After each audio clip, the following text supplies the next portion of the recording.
નમસ્કાર વિદ્યાર્થી મિત્રો, જ્ઞાન મંત્રી મોડર્ન સ્કૂલની યુટ્યુબ ચેનલમાં આપ સૌનું હાર્દિક સ્વાગત કરું છું। આજે તારીખ 10/9/21 ને શુક્રવાર, ધોરણ 2, વિષય હિન્દી। તો દરેક વિદ્યાર્થી મિત્રો, આજે આપણે નોટબુકની હિન્દી નોટબુકમાં લખવાનું છે। ગયા વિડિયોની અંદર આપણે શું શીખ્યા હતા?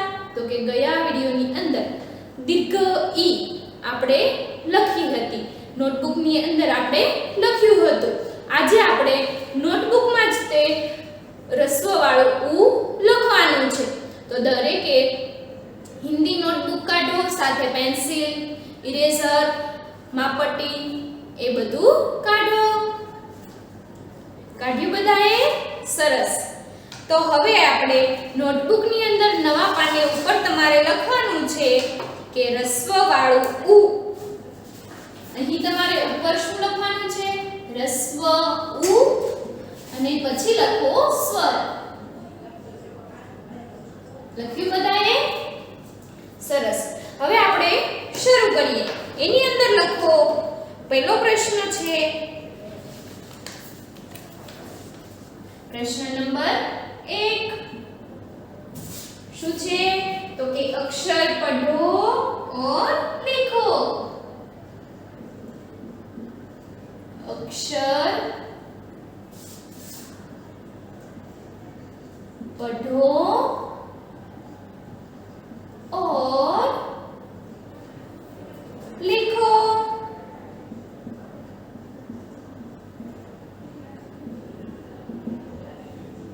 એની અંદર શું કીધું છે તમને? અક્ષર વાંચો અને લખો। અક્ષર વાંચો અને લખો।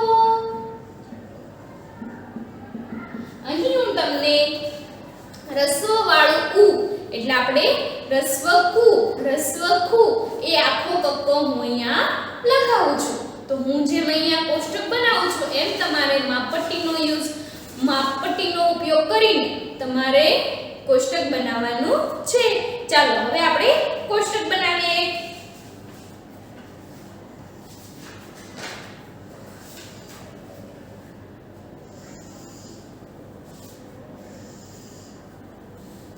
ઊભી 6 લાઈન કરવાની છે અને આડી પણ તમારે 6 લાઈન કરવાની છે।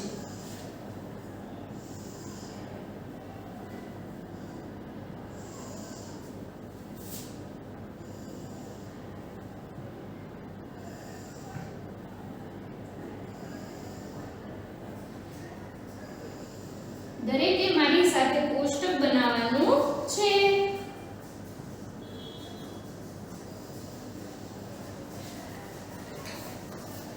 થઈ ગયું બધાને? સરસ।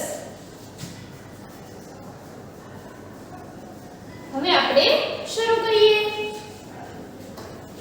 એની અંદર છે, અહીં હું આખો કક્કો બોલતી જાઉં છું અને લખતી જાઉં છું। તમારે પણ મારી સાથે બોલતું પણ જવાનું છે અને લખતું પણ જવાનું છે। તો શરૂ કરીએ। કની રસ્વ વાળું કુ, ખની રસ્વ વાળું ખુ, ગની રસ્વ વાળું ગુ, ઘની રસ્વ વાળું ગુ, ચની રસ્વ વાળું ચુ, છની રસ્વ વાળું છુ, જની રસ્વ વાળું જુ, ઝની રસ્વ વાળું ઝુ, ટની રસ્વ વાળું ટુ, ઠની રસ્વ વાળું ઠુ, ડની રસ્વ વાળું ડુ, ઢની રસ્વ વાળું ઢુ, અણની રસ્વ વાળું અણુ, તની રસ્વ વાળું તુ, થની રસ્વ વાળું થુ, દની રસ્વ વાળું દુ,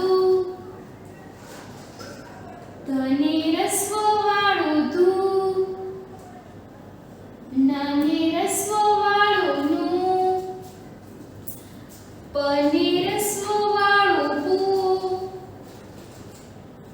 ફને રસ્વ વાળું પૂ બને રસ્વ વાળું પૂ ભને રસ્વ વાળું પૂ મને રસ્વ વાળું મૂ યને રસ્વ વાળું યુ રને રસ્વ વાળું રૂ લને રસ્વ વાળું રૂ વને રસ્વ વાળું વુ શને રસ્વ વાળું શું શને રસ્વ વાળું શું સને રસ્વ વાળું શું હને રસ્વ વાળું હુ ક્ષને રસ્વ વાળું ક્ષુ જ્ઞને રસ્વ વાળું જ્ઞ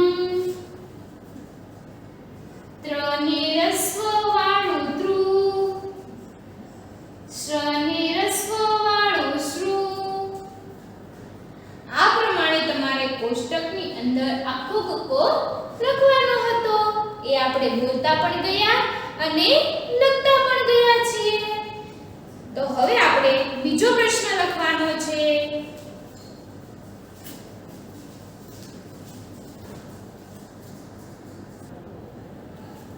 હવે જુઓ પ્રશ્ન નંબર 2 એની અંદર લખો प्रश्न नंबर 2 सूचना लखो पढ़ो सीखो और लिखो पढ़ो सीखो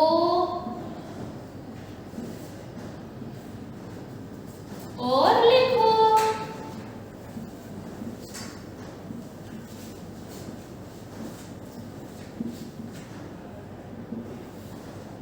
એની અંદર જુઓ શું કીધું છે વાંચો શીખો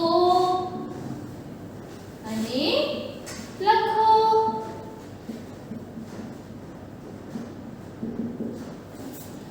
હવે તમારે અહીંયા શબ્દો લખાવું છું તો એ શબ્દો તમારે લખવાના છે અને નીચે જે પ્રમાણે હું ખાલી જગ્યા રાખું છું એ પ્રમાણે તમારે નોટબુક ની અંદર ખાલી જગ્યા રાખીને લખવાનું છે ચાલો હવે હું અહીંયા શબ્દો લખું છું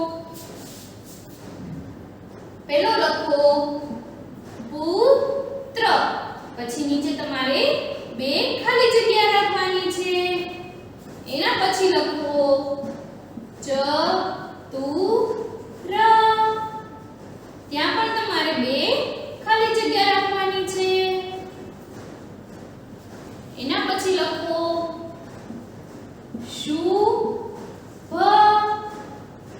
ત્યાં પણ બે ખાલી જગ્યા રાખો પછી લખો મધુર ત્યાં પણ ખાલી જગ્યા રાખો અને એની નીચે લખો પછી કુલ એના પછી શબ્દ લખો દાતુના પછી લખો બટુઆ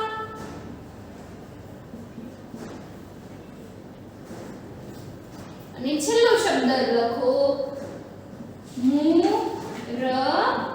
મુરલી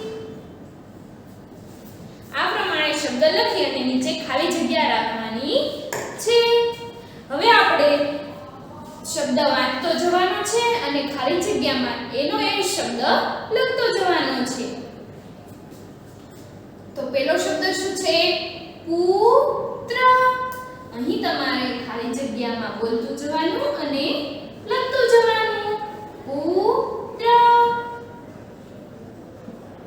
પછી બીજો શબ્દ જુઓ ચતુર તો તમારે ખાલી જગ્યામાં શું લખવાનું છે ચતુર એટલે હોશિયાર ચતુરા. પછીનો શબ્દ છે શુભ. એની નીચે પણ લખો શુભ. એના પછીનો શબ્દ છે મધુર.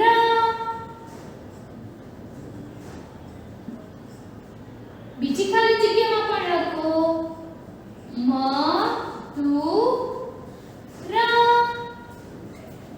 લખો છો ને બધાય? સરસ. એના પછી નીચે ખાલી જગ્યા છે. પછીનો શબ્દ જુઓ કુલ. તો ખાલી જગ્યામાં લખો કુલ. નીચે પણ લખો કુલ. એના પછી જુઓ દાતુન. ત્યાં પણ ખાલી જગ્યામાં લખો દાતુન. દાતુન.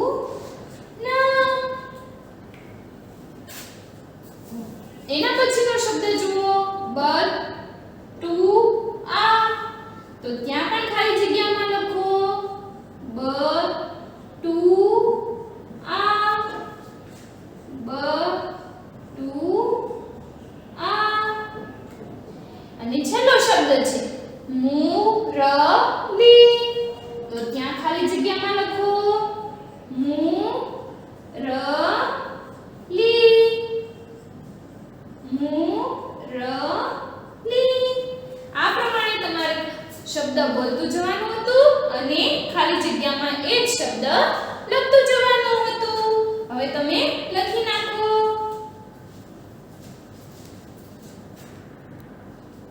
હવે જુઓ પ્રશ્ન નંબર 3. એની અંદર લખો પ્રશ્ન નંબર 3. બાકી અક્ષર લીખો. બાકી અક્ષર લીખો. શું કહે છે તમને? ખૂટતો અક્ષર લખો.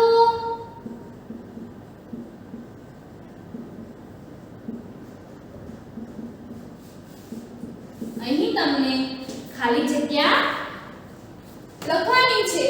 તો એની અંદર જ્યાં જ્યાં ખૂટતો અક્ષર હશે ત્યાં તમારે લખવાનું છે. ચાલો હવે આપણે ખાલી જગ્યા લખીએ. પેલી લખો પુત્ર. એની સામે તમારે એક ખાલી જગ્યા અને ત્ર એમ લખો. પછી લખો કુલ. એની સામે તમારે એક ખાલી જગ્યા અને લ. પછી ત્રીજું લખો નું. એમાં તમારે મ અને પછી ખાલી જગ્યા લખો. એના પછી જુઓ ચતુર. ચ ખાલી જગ્યા ર. એના પછી ખાલી જગ્યા જુઓ કછુઆ. ત્યાં લખો ક ખાલી જગ્યા આ. અને છેલ્લો શબ્દ લખો ગુલાબ.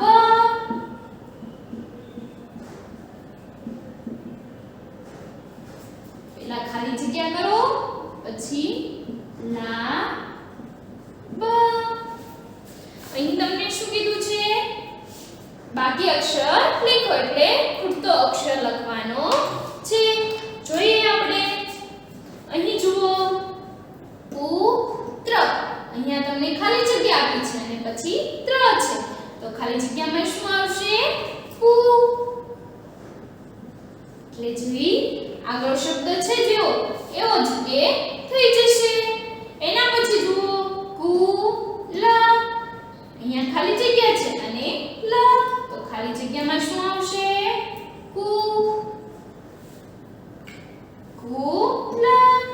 એના પછી મ નું મ ખાલી જગ્યા તો મ પછી શું આવશે નું મનું અહીં જુઓ ચતુર ચ ખાલી જગ્યા ર તો વચ્ચે લખો તું એટલે આખો શબ્દ થઈ ગયો ચતુર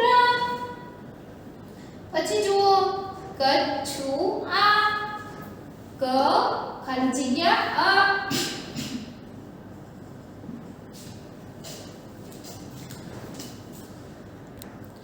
અને છેલ્લી ખાલી જગ્યા જુઓ ગુલાબ એમાં અહીંયા ખાલી જગ્યા અને લાબ તો અહીંયા લખો ગુ એટલે આખો શબ્દ થઈ ગયો ગુલાબ લખાઈ ગયું બધાને સરસ તો હવે આપણે પ્રશ્ન નંબર 4 એ પ્રશ્ન નંબર 4 એ તમારે જાતે લખવાનો છે એ તમારું હોમવર્ક રહેશે બધાનું ધ્યાન અહીં હોવું જોઈએ હિન્દી પ્રવેશિકાની અંદર તમારે 27મું પેજ તમે લખી લેજો એની અંદર તમારે અહીંયા નીચે 4 વાક્ય આપેલા છે એ 4 વાક્ય તમારે વાંચતું જવાનું અને લખતું જવાનું એ તમારે હિન્દી નોટબુકની અંદર લખવાના છે આ તમારું હોમવર્ક રહેશે આવજો બાળકો આભાર